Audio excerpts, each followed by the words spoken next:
kami ini ditempatkan di rumah-rumah di mana ada usia berjenjang. Jadi ada yang kecil, mungkin mulai dari balita, SD, SMP, sejak SMA awal untuk bisa tadi berenang 4 gaya dan seterusnya. Artinya ini menjadi salah satu challenge bagi anak-anak itu, dan di konteks program dalam pendampingan kami menuangkannya dalam individual development plan. Jadi perencanaan anak-anak ini diupdate setiap 6 bulan sekali. Mereka sudah tercapai, oh sekarang renangnya sudah bisa 2 gaya, besok 3 gaya dan seterusnya. Ini untuk memandu mereka bisa selaras dengan apa yang disampaikan tadi. Saya ingin jadi seorang guru olahraga. Mungkin larinya juga diperkuat dan sebagainya. Pengetahuannya tentang isu-isu olahraga terkini, tentang perkembangan dunia olahraga yang dikaitkan dengan sains dan sebagainya, itu betul-betul mereka kita berikan wawasan untuk itu. Nah, berikutnya selain di SOS Semarang, perlu saya sampaikan juga bahwa SOS di Indonesia itu ada 9 lokasi.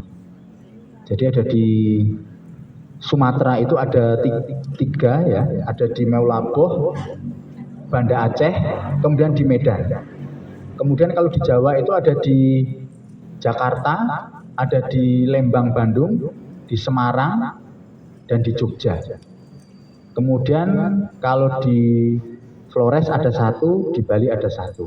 Sebelumnya juga kita sempat di Palu, waktu merespon adanya tsunami dan gempa di Palu yang lalu. Jadi saat ini kami ada 9 area kerja, tadi hampir sama. Ada TK-nya, ada program pengasuhan alternatif, ada juga program penguatan keluarga. Nah, di area-area ini sangat besar sekali peluangnya ketika memang nanti bisa bekerja di NGO gitu ya.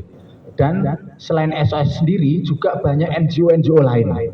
Ya, kalau adik-adik ngomong ada NGO lokal maupun INGO. Pernah dengar yang namanya Save the Children, Greenpeace, WWF. Nah, mereka World Vision ya. Kemudian ada Plan, itu banyak di isu anak, isu pendidikan. Jadi saya pikir sangat terbuka sekali peluang profesi untuk adik-adik bisa bekerja di NGO ya, foundation begitu ya, di baik lokal maupun internasional. Lah Pak, kalau SOS ini termasuknya apa? Ya, kalau kami sejatinya, kalau boleh klaim, kami sejatinya juga INGO, NGO internasional, karena secara konsep, secara standarisasi program, kami mengadopsi SOS internasional. Jadi kami ada program database, ada safeguarding, ada panduan ketenaga kerjaan, itu mengakomodasi internasional.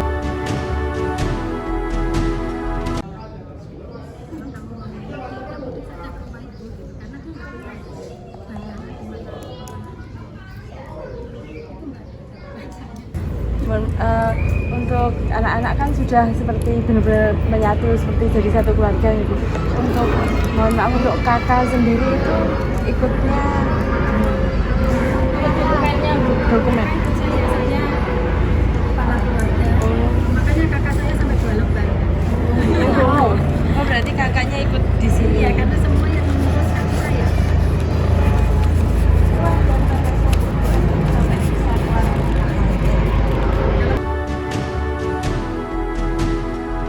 Tapi kan mesti dari anak kecil ada pertanyaan, dari mana saya, nanti kan yang nggak tahu kan itu udah latar belakangnya. Ya.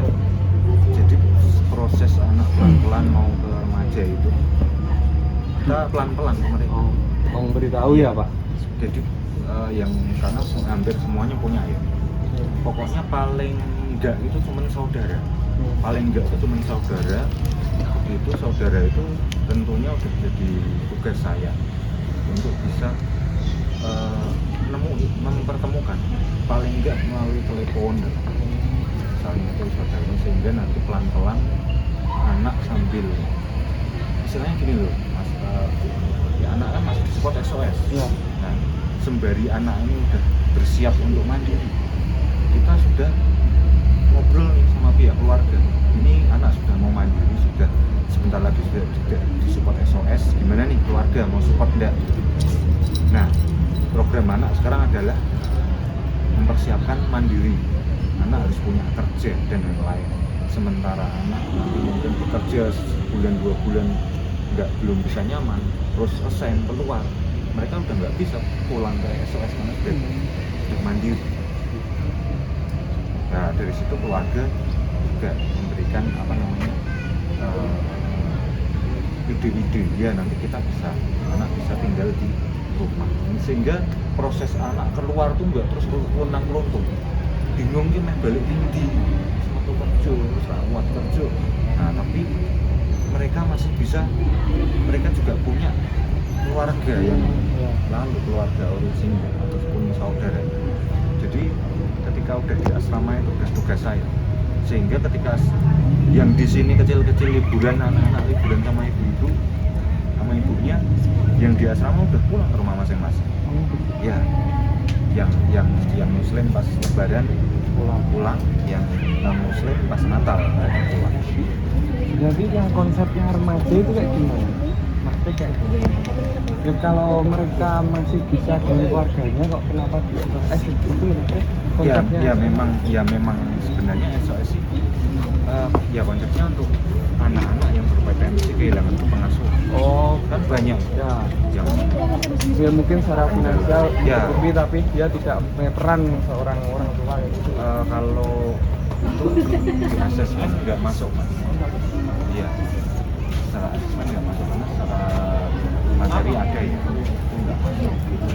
Jadi memang yang benar-benar secara ekonomi, terus anak berpotensi nggak terdampingi lah. Kayak misalnya ada nih yang tinggal sama neneknya, jadi anak itu nggak mau sekolah, uang yang ditransfer ibunya kerja di Malaysia itu diminta semua.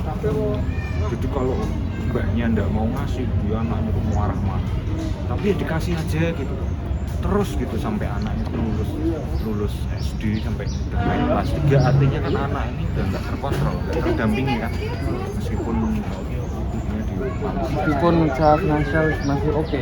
Ya, tapi kan itu secara ini aja, Ya. karena masih di sana, masih di Malaysia, apapun memang kondisi rumahnya memang nggak layak untuk anak itu untuk belajar, untuk anak berkembang. Akhirnya bisa masuk sini. Oh, kayak gitu bisa masuk. Bisa. Cuman untuk saat ini tidak segencar dulu ya. Kalau dulu banyak sekali. Jadi zaman-zaman 2000-an sampai 2010 itu banyak. Ya banyak. Karena dinas sosial kan banyak ya karena mungkin pengurusnya lain ya. Iya. Kalau yang gampang banget Masuk sini gampang.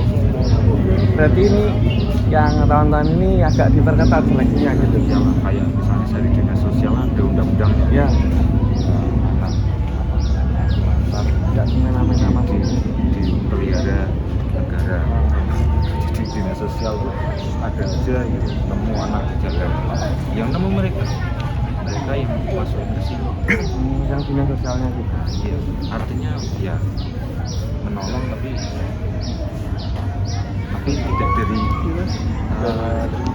lembaga mereka, tapi di sini bang dan mas. Iya. Ya kan banyak kalau sekarang kan SOS juga nggak mau konyol, harus anak ini harus ada ndak riwayat keluarganya, ada ndak.